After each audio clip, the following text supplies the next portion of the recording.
Hello traders, welcome to my YouTube channel trade with Aditya. जैसा कि आप अपने स्क्रीन पर देख पा रहे होंगे, इस वीडियो में हम लोग बात करने वाले हैं ट्रेडिंग चेकलिस्ट जो मैं फॉलो करता हूं किसी भी ट्रेड को लेने से पहले। मेरे एग्जैक्ट क्राइटेरिया क्या क्या हैं उसके बारे में हम लोग डिस्कस करेंगे। एक्चुअली मेरी प्रीवियस वीडियो जो थी जिस पे अर्निंग्स के बारे में मैंने बताया था, अगर आपने वो नहीं देखा है तो टॉप राइट कॉर्नर में आई बटन के पास आपको फ्लैश करेगा या फिर डिस्क्रिप्शन में भी आपको उसका लिंक मिल जाएगा। आप जाके वो ज़रूर देखें, आपको कुछ ना कुछ बेनिफिट मिलेगा, क्योंकि अभी अर्निंग सीजन चल रहे हैं। तो इसमें बहुत सारे ऐसे अपॉर्चुनिटीज़ आपको मिलेंगे जो बहुत शॉर्ट टर्म में बहुत अच्छे पैसे बना के दे सकते हैं। तो आप वीडियो जाकर देखें। उसी वीडियो के कमेंट्स में और टेलीग्राम पे भी मुझसे पूछा गया था कि एग्जैक्टली क्या चेकलिस्ट आप फॉलो करते हो ट्रेड लेने से पहले। तो इस वीडियो में हम लोग उसी के बारे में बात करेंगे। बट स्टार्ट करने से पहले अगर आप मेरे चैनल पर नए हो तो प्लीज़ सब्सक्राइब माई चैनल, और सब्सक्राइब बटन के पास जो बेल आइकन मिलेगा उसको हिट कर दीजिए ताकि कोई भी अपडेट्स आपसे मिस ना हो, क्योंकि हम लोग यहाँ पर वही चीज़ें डिस्कस करते हैं जो मैं खुद भी अप्लाई करता हूँ और आप लोगों के लिए कुछ ना कुछ बेनिफिशियल हो तभी डिस्कस करते हैं। अगर आप मुझसे डायरेक्टली जुड़ना चाहते हो तो डिस्क्रिप्शन में लिंक मिलेगा मेरे टेलीग्राम चैनल का, आप जाकर वहाँ मुझसे जुड़ सकते हो और अपने सवाल भी पूछ सकते हो। मेंबर्स वगैरह वहाँ पर अपने सवाल पूछते हैं और मैं ज़्यादा फ्रिक्वेंटली वहाँ टेलीग्राम पे पोस्ट भी करता रहता हूँ। चलो फिर स्टार्ट करते हैं वीडियो को। स्टार्ट करने से पहले कुछ चार्ट्स देख लो। आपके सामने आस्ट्रा माइक्रोवेव का चार्ट है, ज़्यादा कुछ नहीं देखना है, सिर्फ चार्ट्स देखो और समझो। अगला चार्ट है लॉरस लैब्स का। अगेन ये सब चार्ट्स मैंने डिस्कस कर रखे हैं। ये सुदीप फार्मा का, इसको ही मैंने पोस्ट किया था। अब यहाँ पर मैंने लिख रखा है स्टॉप्ड आउट, राइट। यहाँ पर देखो, यहाँ पर मैंने लिख रखा है स्टॉप्ड आउट। तो इसके बारे में डिस्कस करेंगे, यहाँ क्या गलती हुई है। वीडियो के एंड तक बने रहना, क्योंकि यहाँ पर जो गलती हुई है उसको तो डिस्कस करूँगा ही, बस यहाँ पर एक खास बात हुई है उसको भी मैं डिस्कस करूँगा। वो मेरे क्राइटेरिया में बहुत इंपॉर्टेंट है। अगर कभी ऐसा कुछ होता है जो यहाँ पर हुआ है तो मैं, अगर सारे चेकलिस्ट वगैरह टिक भी हैं, सब ओके भी हैं, फिर भी अगर ऐसा कुछ होता है चार्ट पे तो मैं उस ट्रेड को सिंपली अवॉइड कर देता हूँ, ठीक है। इसलिए वीडियो के एंड तक बने रहना। और वीडियो में कुछ ज़्यादा थ्योरी वगैरह नहीं डिस्कस होगी, यहाँ पर डिस्कस होगी एग्जैक्टली मैं चार्ट में क्या देखता हूँ। जो सवाल होता है लोगों का कि एग्जैक्टली क्या देखता हूँ मैं before I decide to trade it और अवॉइड इट, तो उसके बारे में ही विदाउट मच थ्योरी मोस्टली यहाँ पर डिस्कस होगा चार्ट्स। और जो पॉइंट वाइज है मैं सिर्फ उसी पे बात करूँगा। तो कोशिश करूँगा वीडियो लंबी ना रहे, बट वीडियो को स्टार्ट करने से पहले मैं कह देता हूँ, कोशिश करना आप लोग जो मैं वीडियो में बताऊँ एटलीस्ट इसको कॉपी पेन पे या आपके नोटबुक में कहीं पर भी इसको नोट करना जो मैं बता रहा हूँ, और इसको फिर अप्लाई करना, देखना कि आपके लिए काम करता है या नहीं करता है। अगर आपको अभी टाइम ना मिले तो इसको लाइक करके रख सकते हो, अपने लाइक वीडियो में बाद में जाकर देख सकते हो, ठीक है। बट इसको आराम से देखना, समझ के देखना, ठीक है ना। चलो अब स्टार्ट करते हैं वीडियो को। चेकलिस्ट, चेकलिस्ट क्यों ज़रूरी है, चेकलिस्ट क्या है मेरा वो तो ठीक है, बट चेकलिस्ट ज़रूरी क्यों। सबसे पहले तो ये समझो कि चेकलिस्ट होना क्यों ज़रूरी है आपके पास। चेकलिस्ट कुछ नहीं, सिर्फ एक रूल बुक है, राइट।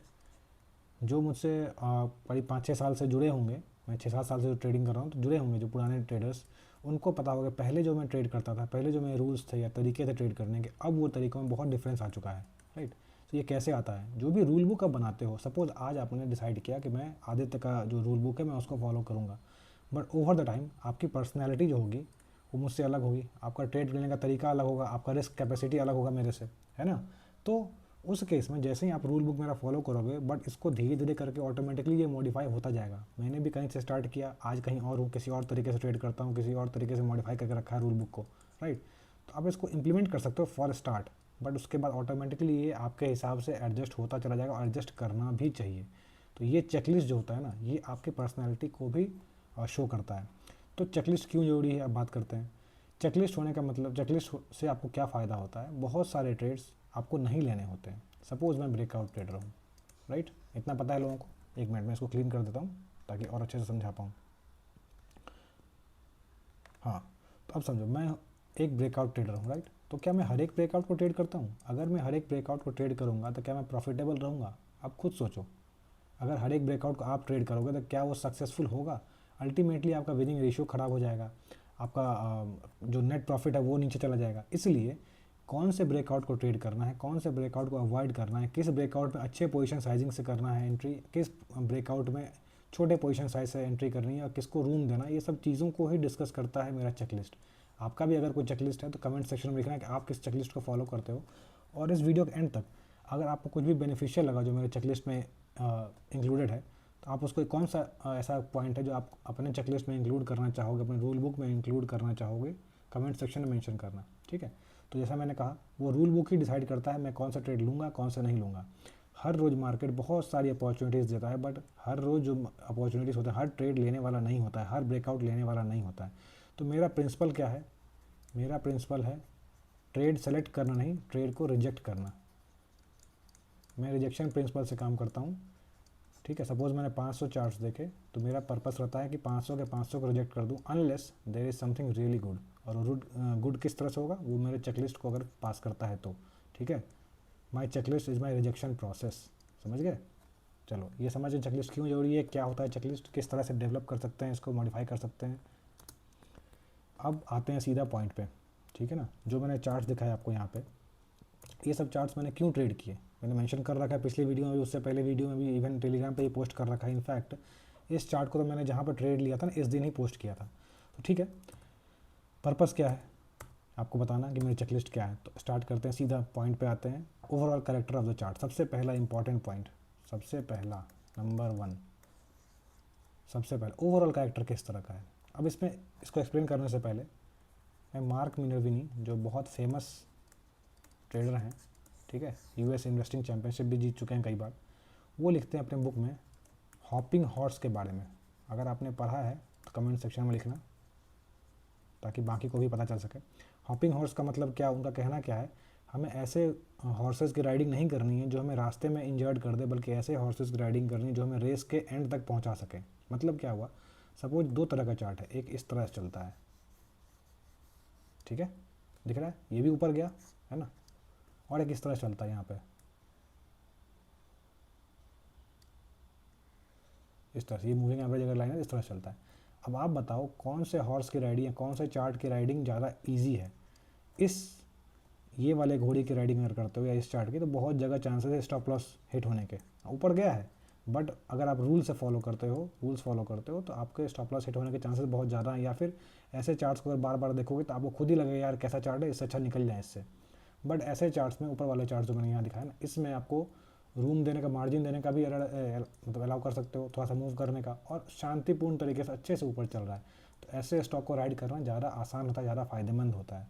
तो इसी के बारे में मार्क मिनर्विनी कहते हैं कि ओवरऑल चार्ट कैसा है, बहुत ज़्यादा ऊपर नीचे उठा पटक वाला चार्ट है या फिर स्मूथ राइड करने वाला चार्ट है। अगर चार्ट का हिस्ट्री इस तरह का कुछ दिखा रहा है, बट रिसेंट में, ध्यान रखना, मैं इसको क्लियर करता हूँ फिर से, सपोज वो पहले इस तरह का चल रहा था, बट रिसेंट में अब एक स्ट्रॉन्ग अप मूव के बाद अब ये लीनियरिटी शो कर रहा है, मतलब एक स्ट्रेंथ शो कर रहा है, क्लीन चार्ट शो कर रहा है, तो ठीक है, recent behaviour is more important. Obviously past का बिहेवियर इंपॉर्टेंट है, बट अगर रिसेंट में इसने अच्छा करना शुरू कर दिया 5-6 महीने, 3-4 महीने से, तो हम लोग उसको कंसिडर कर सकते हैं। बट स्टिल अगर प्रेफरेंस होगा एक चार्ट में दूसरे चार्ट में, तो मैं क्लीन चार्ट को प्रेफर करूँगा, ठीक है ना, समझ गए इस बात को।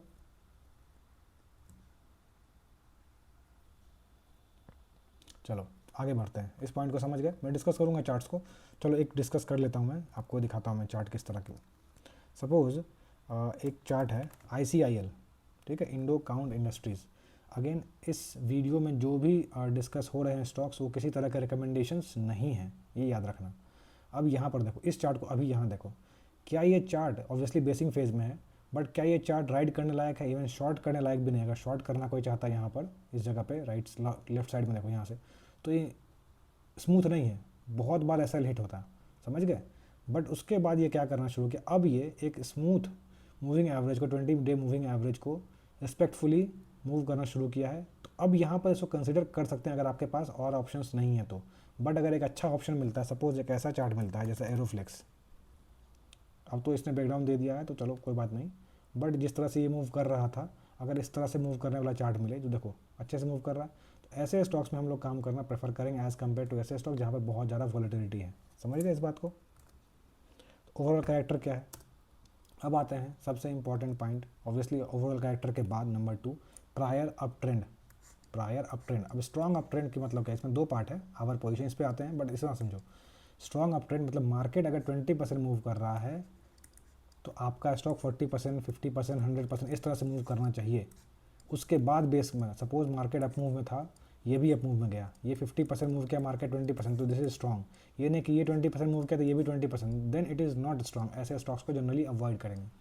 तो स्ट्रेंथ दिखना चाहिए, क्लियर साइन ऑफ स्ट्रेंथ, समझ गए। प्रायर अप ट्रेंड होना चाहिए। जैसे कि अगर आप अस्ट्रा माइक्रोवेव का चार्ट देखोगे या लॉरस लैब का चार्ट देखते हैं, लॉरस लैब्स का, तो यहाँ पर आप देखो क्या है ये, यहाँ बेस बनाने से पहले अच्छा खासा अप ट्रेंड चल रहा था, 550 से लेके 1100 तक ऑलमोस्ट डबल हो गया।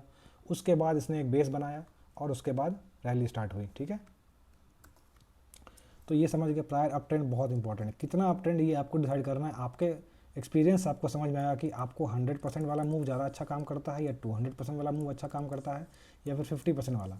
मैं प्रेफर करता हूँ अर्ली, मतलब कि इस ट्रेंड का स्टार्ट हो रहा है तो उसके अर्ली साइंस अर्ली बेस में ही मैं एंट्री कर लूँ। मतलब अगर कहीं बहुत बड़ा बेस बना के निकला है तो आइदर ब्रेकआउट वहीं पे एंट्री कर लूँ या फिर उसके बाद जो पहला बेस बनाता है उस पर एंट्री कर लूँ, ठीक है। जैसे कि यहाँ पर देखो एक चार्ट मैंने और ट्रेड लिया था, आई थिंक इसको मैंने थर्सडे को लिया था।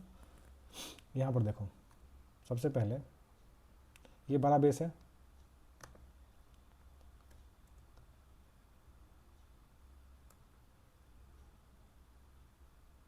देखो ये बड़ा बेस है, राइट। अब ये जो ब्रेकआउट कर रहा है ना, यहाँ पर मैं एंट्री नहीं ले पाया, मैं इसको सही नहीं समझा, मेरे लिए स्टॉप लॉस लगाना सही नहीं था, यहाँ पर सही जगह पे नहीं था। तो पहला बेस अब कहाँ बना रहा है, इस ब्रेकआउट के बाद। इस ब्रेकआउट के बाद ये बेस बना रहा है इस जगह पे, है ना। तो मैं ट्रैक करता रहूँगा कि इस बेस में कहीं अगर मुझे एंट्री मिल जाए। जो मैंने यहाँ पर एक्चुअली जो रेड वाला दिन दिख रहा है ना आपको, 8 जुलाई वेडनेसडे को, इस दिन मैंने एंट्री ली थी। बट उसके बाद अभी चल रहा है ठीक ठाक, देखते हैं कितना किस तरह से परफॉर्म करता है। मेरा पर्पज़ क्या हुआ, जितना करीब होगा बेस के ना उतना अच्छा आपको रैली मिलेगा। सपोज़ आस्ट्रा माइक्रोवेव का अगर चार्ट देखोगे तो मैंने यहाँ पर एंट्री ली। अर्ली एंट्री से क्या फ़ायदा होता है ना, आप अच्छे खासा रूम दे पाओगे उसको। अगर किसी ने यहाँ पर एंट्री ली होगी ना तो उसको हर वक्त लगेगा ऑलरेडी एक्सटेंडेड है, कहीं पर स्टॉप लॉस ना हिट हो जाए। कई बार ऐसा होता भी है। इसलिए कोशिश मेरा रहता है आइदर जो मेरा मेन बेस है, मेन बेस उसके ब्रेकआउट पे या फिर उसके बाद जो पहला बेस बना रहा है वहाँ पर। अब यहाँ पर दूसरा पॉइंट मैंने लिखा है आवर पोजीशन। कहने का मतलब ये होता है कि स्टॉक की चाल तो आपके लेने से नहीं शुरू होती है। आपने सपोज़ वो 200% चल गया तब आप एंट्री कर रहे हो, है ना। तो आपकी पोजीशन जहाँ पर आप एंट्री ले रहे हो वो कहाँ पर है। क्या उसने एक बहुत बड़ा मूव दे दिया उसके बाद आप छोटे बेस पे एंट्री कर रहे हो, या फिर एक छोटा सा मूव शुरू ही हुआ है बहुत बड़े बेस के बाद आप वहाँ पर एंट्री कर रहे हो। ये इंपॉर्टेंट, आप उस स्टॉक के चाल में कहाँ पर हो, ये इंपॉर्टेंट है। चलो इसको समझते हैं एक चार्ट के एग्जांपल से। एरोफ्लेक्स, मैं वही चार्ट डिस्कस कर रहा हूँ जो मैंने ट्रेड कर रखे हैं। अब यहाँ पर देखो ये ब्रेकआउट था यहाँ पर एक बड़ा सा बेस का, और दो आइडियल ब्रेकआउट तो इस जगह पे हो रहा है एक, ठीक है। बट चलो मान लेते हैं फ़िलहाल के लिए कि ये वाला हमारा लाइफ टाइम हाई वाला जो है ना बेस, इसी को मान लेते हैं, राइट। तो आपने अब इसको यहाँ पर एंट्री ली है, इस जगह पर एंट्री ली है, या फिर इस जगह पर एंट्री ली है जो पहला बेस बन रहा है, या फिर आप इस जगह पर एंट्री ले रहे हो इस ब्रेकआउट पे। 1 सेकेंड, कौन सा एंट्री पॉइंट ज़्यादा सेफ है आपके लिए, आप खुद सोचो। इस जगह पर सही है या फिर इस जगह पे सही है, ठीक है। ये 2-3 जगह जहाँ पे ऑब्वियसली जितना पहले आप एंट्री करोगे, आप उस चाल सपोज यहाँ से चलना शुरू हुआ 200 से लेके 500 चला गया, ठीक है, 2.5 गुना हो गया। आप इस जगह पे एंट्री करोगे 440 से 50, यहाँ पर ही मूव मिला है बट यहाँ पर रिस्क ज़्यादा है। चाल कहाँ पर, और यहाँ पर से थकने की या होल्ड करने के चांसेस ज़्यादा हो चुके हैं क्योंकि ये ऑलमोस्ट 200% मूव कर चुका है रफली, तो डबल हो चुका है या 1.5 गुना हो चुका है, ठीक है ना, 150% अगेन दे चुका। अब यहाँ से इसके रेस्ट करने के चांसेस ज़्यादा हैं, ऐसा नहीं है कि करेगा ही, हो सकता है यहाँ से और 1 sided move they they, but यहाँ पर चांसेस कम है कि ये अगेन यहाँ से भी 100% मूव दे विदाउट रेस्टिंग। अब यहाँ पर एंट्री करने वाले लोगों के पास ये रिस्क होगा कि यहाँ पर अभी रेस्ट करने में जा सकता है, हो सकता है यहाँ पर और लंबा बेस बनाए फिर चले, बट ये रिस्क है। समझ गए इस बात को, आप कहाँ पर हो स्टॉक के चाल में, आप कहाँ पर हो, ये इंपॉर्टेंट है, समझ गए। तो ये इंपॉर्टेंट है एंट्री करने वक्त। अगर बहुत ज़्यादा मूव कर चुका है स्टॉक ऑलरेडी और उसके बाद उसने रेस्ट नहीं किया है लंबा, सपोज 200% का मूव हो चुका है, तो उसको कम से कम 2-3 महीने रेस्ट करना जरूरी है। ये नहीं कि 4 दिन रेस्ट किया फिर चल दिया। तो ऐसे स्टॉक्स को मैं अवॉइड करता हूँ, भले उसके बाद वो निकल जाए अच्छा खासा मूव दे दे। समझ गया इस बात को। अगर कोई डाउट हो आपको मेरे समझाने में या जो पॉइंट बता रहा हूँ तो कमेंट सेक्शन में जरूर मेंशन करना। अगला इंपॉर्टेंट पॉइंट है base formation at least 1 month. Again अगर 100% रैली हुआ है तो 1.5-2 महीने का बेस इंपॉर्टेंट है। 15-20-25 दिन का एटलीस्ट बेस मैं देखता हूँ। जैसे लॉरस लैब में 2 महीने का था या किसी में ऐसे 15-20 दिन का एटलीस्ट। वो कितना बड़ा मूव के बाद आ रहा, सपोज एक 400% का मूव है वन साइड और फिर 10-15 दिन सिर्फ रेस्ट किया है, I will avoid this stock, क्योंकि चांसेस क्या है ना कि ये अभी प्रॉपर रेस्ट हुआ नहीं है, इसको यहाँ पर डिस्ट्रीब्यूशन हुआ नहीं, वीक हैंड्स निकले नहीं है, तो हो सकता है कुछ दूर ऊपर जाए और वापस से नीचे आ जाए। इसलिए अगर जितना बड़ा अप मूव है उतना बड़ा बेस मैं एक्सपेक्ट करता हूँ। जैसे कि JSW इंफ्रास्ट्रक्चर, अब यहाँ पर देखो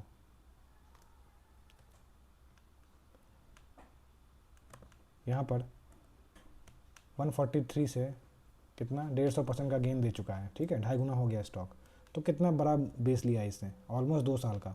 ऐसे ही बहुत सारे अस्ट्रा माइक्रोवेव का अगर आप देखोगे चार्ट ना, तो वहाँ पर भी बड़े बहुत सारे ऐसे दिखेंगे जो आपको जो बड़े बेस का बनते थे, बड़े बेस से पहले, यानी उसका मतलब कि उससे पहले एक बड़ा मूव उसको आया होगा तो उसके रेस्ट किया उसने। जैसे यहाँ पर देखो, ये एक बड़ा मूव था यहाँ पर, यहाँ समझो, यहाँ से एक बड़ा मूव आया 400% का, उसके बाद इसने अच्छा खासा रेस्ट किया। अब आप कहाँ पर एंट्री करो, ये वीकली चार्ट है, कहाँ पर एंट्री करो वो इंपॉर्टेंट है। अगर आप पहले एंट्री करो तो चाल के शुरुआत में तो अच्छा राइड कर सकते हो। ऊपर अगर एंट्री करते हो तो आपके पास रिस्क है कि कहीं नीचे आ जाए, आपका स्टॉप लॉस हिट हो जाए, ये हो सकता है पॉसिबिलिटी। इसलिए रेस्ट करना इज ऑल्सो इंपॉर्टेंट। अगर एक अच्छा मूव आ चुका है तो रेस्ट करना, होल्ड करना प्राइस वाइज या टाइम वाइज इंपॉर्टेंट हो जाता है, ठीक है। आगे बढ़ते हैं। Base formation is important. अगर अच्छा बेस नहीं है तो मैं अवॉइड करता हूँ। जैसे एक एग्जांपल और देख लो, हॉकिंस का भी रिसेंट में चेक कर रहा था। IPO वाले स्टॉक्स भी मैं ट्रेड करता हूँ, इसलिए उसका सेटअप मैं किसी दिन और बताऊँगा। अगर आप लोगों को चाहिए तो कमेंट सेक्शन में मेंशन करना।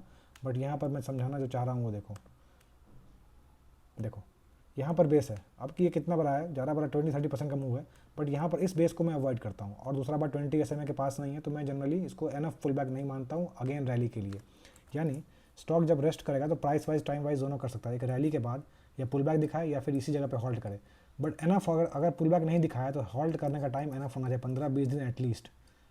इसलिए ये प्रेफरेंस है मेरा। ये ओवर द टाइम मुझे समझ में आया है, जरूरी नहीं आपके लिए यही सही हो, आप अपने हिसाब से देख लेना। बट ओवर द टाइम मुझे ये समझ में आया कि 20 SMA के पास, 20 SMA के पास पुल बैक हो जाए ज़्यादा अच्छा है, वहाँ टाइटनेस हो जाए वहाँ अच्छा है।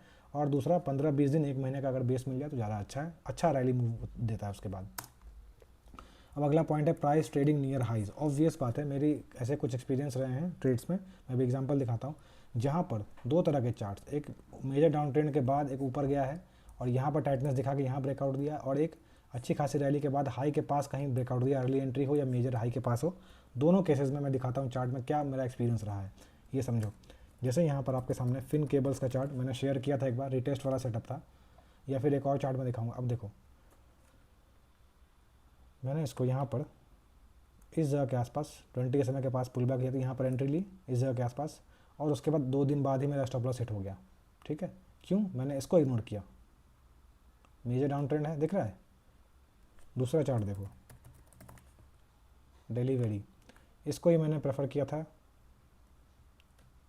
इस जगह पे। ये 20 SMA के पास यहाँ पर एक बेस बना रहा था, ठीक है। अर्ली एंट्री के हिसाब से मैंने इसको ले लिया।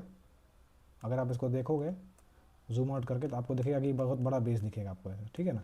अब इसको देखो, आपको लगेगा कितना बड़ा बेस है, कितना अच्छा है, और ऑलमोस्ट हाई के पास है ना। तो अर्ली एंट्री के सेटअप बन सकते थे, बट इसको और जूम आउट करोगे तो मालूम चलेगा कि नहीं, क्या गलती हुई है। ये देखो, वेट, चार्ट लोड नहीं हो रहा अभी। देखो क्या गलती हो रही है, ये 700 से बहुत नीचे पिट चुका है, तो इसको हाई के पास जाने में ज़्यादा फायदेमंद। जैसे आस्ट्रा माइक्रोवेव का, लॉरस लैब्स का, ठीक है, या फिर MV का चार्ट मैं दिखाऊंगा आगे, वो सब चार्ट्स मेरे लिए ज़्यादा फायदेमंद रहे हैं एज़ कम्पेयर टू जैसे स्नाइडर का चार्ट। अब यहाँ पर देखो स्नाइडर का चार्ट में क्या, अगेन ये भी हाई के पास है, तो मेरा सक्सेस रेशियो अगर मैं चार्ट्स को हाई के पास ट्रेड करता हूँ ज़्यादा रहता है एज़ कम्पेयर टू अगर मैं उसको लो से उठ रहा स्टॉक, बहुत पिटा हुआ स्टॉक हो, उसको ट्रेड करता हूँ। तो इसलिए मेरा प्रेफरेंस रहता है जनरली, अगर 10 में से 7 ट्रेड लेता हूँ, 10 लेता हूँ सक्सेसफुल। अगर 10 में से 7 सक्सेसफुल है तो 5 या 6 वैसे होंगे जो कि हाई के पास रहे होंगे, ठीक है। यहाँ पर देखो लाइफ टाइम हाई के पास खड़ा, यहाँ से ब्रेकआउट किया था, राइट, हाई के पास, तो सक्सेसफुल रहा ये ट्रेड। बट जो ट्रेड मैं नीचे वाले लेता हूँ उसमें मेरा लॉसेज होता है। ये आपके लिए कुछ और हो सकता है, बट मेरा चेकलिस्ट ये है, ठीक है ना। अब अगला पॉइंट है clear show off strength. Clear show off strength, इसका मतलब क्या हुआ? इसमें 2 पार्ट है। स्ट्रेंथ का पार्ट होता है प्राइस में स्ट्रेंथ, और वॉल्यूम में स्ट्रेंथ, दोनों में। यानी प्राइस जब ऊपर चल रहा हो तो बड़े बड़े बार्स बन रहे हों, राइट, और प्राइस जब नीचे आ रहा हो तो छोटे छोटे बार बन रहे हों। ये इंपॉर्टेंट है, ये दिखाता है कि बड़े players, big players are already in the game, वो निकले नहीं हैं। बट अगर बड़े बड़े रेड कैंडल्स बनने लग गए यहाँ पर, ठीक उसका उल्टा, यानी नीचे आते वक्त बड़े कैंडल्स बन रहे हैं और ऊपर जाते वक्त छोटे छोटे कैंडल्स बन रहे हैं, देन ये स्ट्रेंथ नहीं है, वीकनेस है। समझ गए इस बात को? प्राइस भी स्ट्रांग हो, बड़े बड़े कैंडल्स बने, अच्छी बात है, और यहाँ पर छोटे कैंडल्स बने नीचे आने वाले। जैसे कि अभी जब मैंने JSW इंफ्रा का दिखाया था, उसके चार्ट को भी डिस्कस करेंगे, बट उससे पहले ये चार्ट को डिस्कस करो। यहाँ पर देखो स्नाइडर का, जो मैं बता रहा हूँ क्लियर साइन ऑफ स्ट्रेंथ, ध्यान से देखो इस चार्ट को। यहाँ पर क्या हो रहा है, प्राइस जब ऊपर जा रहा था, राइट, तो यहाँ पर वॉल्यूम देखो कैसा है, बड़े बड़े बार्स बन रहे हैं, बट जब प्राइस हॉल्ट कर रहा है यहाँ पर, तो यहाँ पर वॉल्यूम किस तरह का ड्राइव हो चुका है ना। तो ऐसे चार्ट्स में दिखाता है कि यहाँ क्लियर साइन ऑफ स्ट्रेंथ है। इसमें ऐसे चार्ट को अगर सही जगह पर एंट्री मिल जाए तो अच्छी खासी रैली कैप्चर हो सकती है। दूसरा एक चार्ट देखो जो मैं अभी डिस्कस किया था, यहाँ पर देखो, यहाँ पर भी मुझे कुछ ऐसा ही दिखेगा। वेट, ध्यान से देखना, 2 पॉइंट में दिखाऊंगा यहाँ पर। वेट, हाँ, ये वाला एरिया वॉल्यूम लो, और ये वाला पुल बैक, ये वाला पुल बैक में देखो, उससे पहले स्ट्रॉन्ग वॉल्यूम में back to back, highest volume in a quarter, highest volume in a year, उसके बाद again highest volume in a year, but यहाँ पर वॉल्यूम ड्राई हो गया है। This shows sign of strength. समझ गए इस बात को? ऐसे चार्ट्स में आप अर्ली एंट्री भी प्लान कर सकते हो अगर आपने प्रैक्टिस कर रखा है तो। अदरवाइज बिगनर्स के लिए मैं अवॉइड करूँगा, बट अगर आप प्रैक्टिस कर रखा है तो अर्ली एंट्री भी प्लान कर सकते हो अगर यहाँ पर क्लियर साइंस ऑफ स्ट्रेंथ होगा तो। समझ गए स्ट्रेंथ किसको कह रहा हूँ मैं? पुल बैक में भी स्ट्रेंथ दिखता है, ब्रेकआउट में ही सिर्फ स्ट्रेंथ जरूरी नहीं है, पुल बैक में भी वो स्ट्रेंथ दिखना चाहिए। अगला पॉइंट है लो रिस्क सेटअप नियर की एमए। अब मेरे लिए ये की एमए क्या है? 20 SMA। आपके लिए 10 हो सकता है, किसी के लिए 50 हो सकता है, किसी के लिए 200 हो सकता है, राइट। मैं प्रेफर करता हूँ strength trading on base of 20 SMA। 20 SMA के आसपास अगर कहीं पर, यहाँ पर देखो 20 SMA के आसपास अगर टाइटनेस दिखा रहा है, लो रिस्क सेटअप, समझ गए। और मैं लो रिस्क क्या है, जनरली मैं कोशिश करता हूँ 5% के आसपास का, 5%, 5.5%, ठीक है, कभी कभी 6%, बट 5% मेरा आइडियल है। कोशिश रहती है मेरी 3-4% के आसपास अगर ऐसा मिल जाए तो अच्छा रहेगा, क्योंकि मैं इसमें बड़ा पोजीशन ट्राई कर सकता हूँ। और सपोज मैंने 3% का है, चलो 5% का ऐसे ले लिया, तो 20% कैप्चर करना इज ईजियर, 15% कैप्चर करना ईजी है एज़ कम्पेयर टू अगर कोई 10% या 15% का स्टॉप लॉस ले रहा है, उसको 1:3 आने के लिए 45% कैप्चर करना पड़ेगा। आप खुद सोचो 45% कैप्चर करना आसान है या 15% कैप्चर करना आसान है? इसलिए लो रिस्क इंपॉर्टेंट है। समझ गए? और कहाँ पर होना चाहिए वो सेटअप? वो सेटअप होना चाहिए की मूविंग एवरेज के आसपास। मैंने ये ट्राई किया है और मेरे लिए काम करता है। या किसी खास सपोर्ट जोन के आसपास होना चाहिए। अब यहाँ पर ध्यान रखो, लो रिस्क का मतलब क्या होता है? छोटे छोटे कैंडल्स बनाना शुरू कर दे वो। ऐसे नहीं कि बड़े एक 8% का, एक 15% का, एक 14%, तो स्टॉप लॉस कहाँ लगाओगे? इसलिए छोटे कैंडल्स बनाना जरूरी है, टाइटनेस होना जरूरी है। तो टाइटनेस का ही मतलब हुआ लो रिस्क। समझ गए इस बात को? जैसे स्नाइडर में था, जैसे JSW इंफ्रा में है, इस तरह से। अब यहाँ पर देखो, ये जो मैंने बताया अभी तक, ये सारे इंपॉर्टेंट हैं, ये मस्ट हैव्स हैं, ये होना चाहिए। अगर नहीं होता है तो मैं जनरली अवॉइड करता हूँ ट्रेड्स को।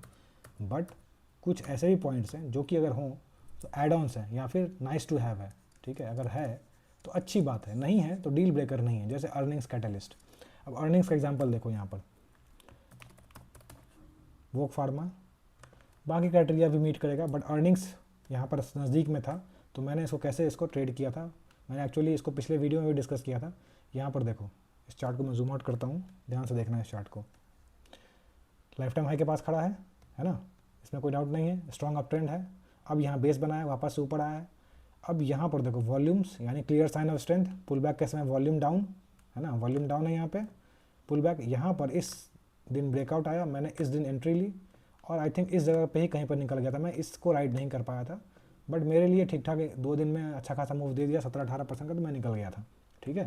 तो ये पॉइंट है अर्निंग्स को कैसे मैंने यूज़ किया। बाकी सारी चीज़ यहाँ पर देखो, टाइटनेस है, स्ट्रेंथ है, सब कुछ है जो चीज़ होना चाहिए।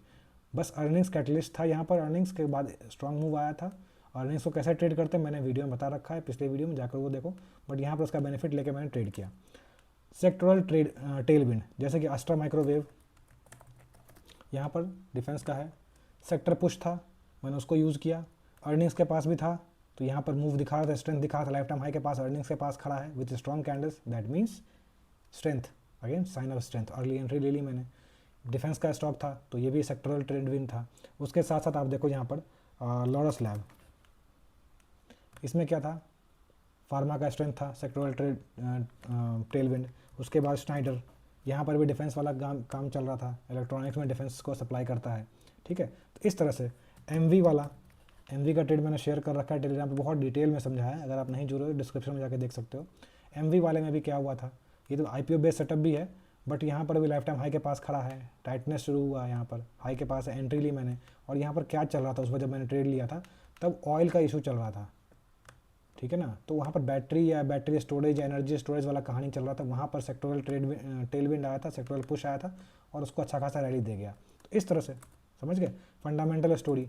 यहाँ पर एरोफ्लेक्स वगैरह में फंडामेंटल स्टोरी स्ट्रॉग है, उस चार्ट पर दोबारा नहीं जाएंगे, बट समझो इस बात को, फंडामेंटल स्टोरी उसका स्ट्रॉग था। एरोफ्लेक्स में भी डिफेंस वाला थीम चल रहा था, यहाँ पर भी फंडामेंटल टर्नअराउंड का स्टोरी चल रहा था, तो इसको मैंने उस बेसिस पे। उसके अलावा मेरे लिए खास इंपॉर्टेंट पॉइंट एक है मार्केट कैप। मैं कोशिश करता हूँ 2,500 करोड़ से लेके 10,000 करोड़ के बीच का अगर मार्केट कैप मिल जाए तो बेस्ट है मेरे लिए, क्योंकि यहाँ पर डबल होने के, ट्रिपल होने के चांसेस ज़्यादा हैं। एक 1 लाख करोड़ की कंपनी को डबल करना बहुत मुश्किल है, 60,000 करोड़ की कंपनी को करना रिलेटिवली थोड़ा आसान है, बट 6,000 करोड़ की कंपनी को डबल करना आसान है। एक अच्छा ऑर्डर, 2-3 अच्छे ऑर्डर और कंपनी डबल हो सकती है।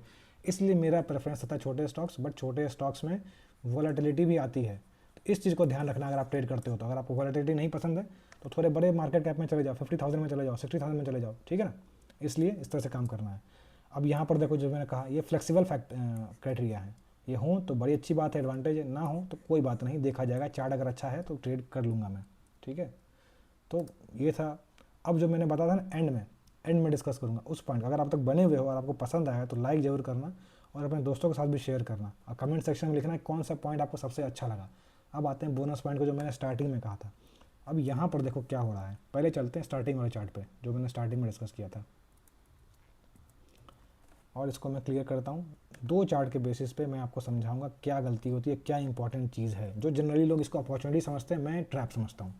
वो क्या रहा है, देखो बहुत अच्छा बेस बनाया, फिर एक अच्छा कैंडल से ब्रेकआउट किया और मैं यहाँ पर मिस कर गया। सपोज 8-10% का कैंडल, 6%, 7% का कैंडल हो गया, strong candle with volume, right, ये आ गया। अब मैंने इसको इस दिन मिस कर दिया, ओके। तो अब उसके अगले दिन आप लोग बताना पहले कमेंट सेक्शन में पॉज लेके, सपोज अगले दिन वापस से ये रेड कैंडल बनाता है, एक बड़ी सी रेड कैंडल, और वापस कॉस्ट पे आता है जहाँ पर आपको एंट्री लेनी थी। अब आप मुझे कमेंट सेक्शन में बताओ, मैं 1 सेकंड 2 सेकंड का पॉज लेता हूँ, कमेंट सेक्शन में बताओ कि क्या आप इसको अपॉर्चुनिटी समझोगे या फिर ट्रैप समझोगे, बताओ कमेंट सेक्शन में, ठीक है। अब मैं बताता हूँ, मैं इसको ट्रैप समझता हूँ। वापस चलते हैं उस चार्ट पे। यहाँ पर समझ गए क्या हुआ, यहाँ पर स्ट्रेंथ था, यहाँ पर मैंने बताया था, चार्ट शेयर किया था, यहाँ पर ब्रेकआउट हुआ, उसके बाद एक बड़ा रेड कैंडल आया और यहाँ पर लॉस हो गया, ठीक है, मैं वापस निकल गया बाहर। अब वापस चलते हैं उस चार्ट पे, बोनस पॉइंट वाले चार्ट पे। यहाँ पर भी कुछ ऐसा ही हो रहा है, ब्रेकआउट है, एग्जैक्टली नहीं बड़ी कैंडल है, बट समझो यहाँ ब्रेकआउट है। उसके बाद अगले दिन क्या हुआ, बड़ी रेड कैंडल। अब कहने के लिए तो ये भाई और अच्छा और चीप प्राइस से मिल रहा है, बट मेरा क्या लॉजिक है, लीडरशिप या स्ट्रेंथ, लीडरशिप और स्ट्रेंथ अगर अगले दिन ही ख़त्म हो जाते हैं तो फिर काहे का लीडरशिप, काहे का स्ट्रेंथ। अगर आप एक बड़ा प्लेयर अपना बाई प्राइस को नहीं बचा पा रहा है तो मेरे लिए वो उस वक्त, एटलीस्ट उस वक्त वो चार्ट ट्रेडेबल नहीं है, मैं अवॉइड करता हूँ। कई सारे लोग इसको अपॉर्चुनिटी मान लेते हैं, बट मैं इसको अवॉइड करता हूँ। और मैं आपको भी सजेस्ट करूँगा, अगर आप स्ट्रेंथ ट्रेडिंग करते हो तो मैं इसको वीकनेस मानता हूँ, आप भी इसको वीकनेस ही मानो। अगर उसमें स्ट्रेंथ है तो उसको एटलीस्ट वहाँ तक आगे बचाएगा, शेकआउट करेगा, बट वापस खींच के ले जाएगा। ऐसा नहीं करेगा उसके नीचे बैक टू बैक क्लोजिंग करेगा, समझ गए इस बात को। तो ये था मेरा जो इंपॉर्टेंट पॉइंट, कि अगर सब कुछ मीट कर भी रहा है ना, तो भी अगर ऐसा कुछ देखता हूँ मैं चार्ट में तो अवॉइड करता हूँ। अब इसको एक बार समराइज़ कर लेते हैं। जो मस्ट हैव्स थे वो मैंने डिस्कस कर लिए। लो रिस्क सेटअप, की एम के पास होना चाहिए, sign of strength, price near high, base formation होना चाहिए एटलीस्ट 1 मंथ का या उससे बड़ा रहेगा, अच्छा बात है। Price up, prior up trend, ठीक है, और ओवरऑल कैरेक्टर। अब स्ट्रॉन्ग अप ट्रेंड में हम लोग कहाँ पर है वो भी इंपॉर्टेंट है, और ओवरऑल कैरेक्टर भी इंपॉर्टेंट है। उसके साथ साथ जो फ्लेक्सिबल पार्ट्स है उसको डिस्कस कर लिया। एक चीज़ मैं बताता हूँ, मैं एंट्री जनरली मैनुअली ही लेता हूँ। अगर 10 में से मेरे 9 ट्रेड होंगे मैनुअल एंट्री वाले ही होंगे। क्यों? क्योंकि हो सकता है उस दिन जब ब्रेकआउट हो तो चार्ट कहाँ पर है, क्या कंडीशन में ब्रेकआउट किया है, वो इंपॉर्टेंट मेरे लिए देखना। सिर्फ इसलिए नहीं कि ब्रेकआउट कर गया तो मुझे एंट्री ले लेनी है, नहीं। इसलिए मैं अलर्ट लगा के रखता हूँ, मैनुअली एंट्री करता हूँ। अलर्ट ट्रिगर होता है, मैं चार्ट देखता हूँ अगर देख पाता हूँ तो, और अगर होता है तो फिर ट्रेड करता हूँ, अदरवाइज अवॉइड करता हूँ, ठीक है ना। बोनस पॉइंट आपने देख लिया ऑलरेडी कि क्या ट्रैप है या फिर अपॉर्चुनिटी है, ठीक है ना। So this was it. I hope आपको ये पसंद आया हो। अगर आपको पसंद आया हो या फिर इसमें से कोई खास पॉइंट पसंद आया हो तो इसको कमेंट सेक्शन में ज़रूर लिखना कि आपके लिए कौन सा सबसे इंपॉर्टेंट पॉइंट लगा, या फिर कौन सा ऐसा पॉइंट है जिसको आप अपने चेकलिस्ट में इम्प्लीमेंट करना चाहोगे या ऐड करना चाहोगे, है ना। चलो, थैंक यू फॉर वॉचिंग।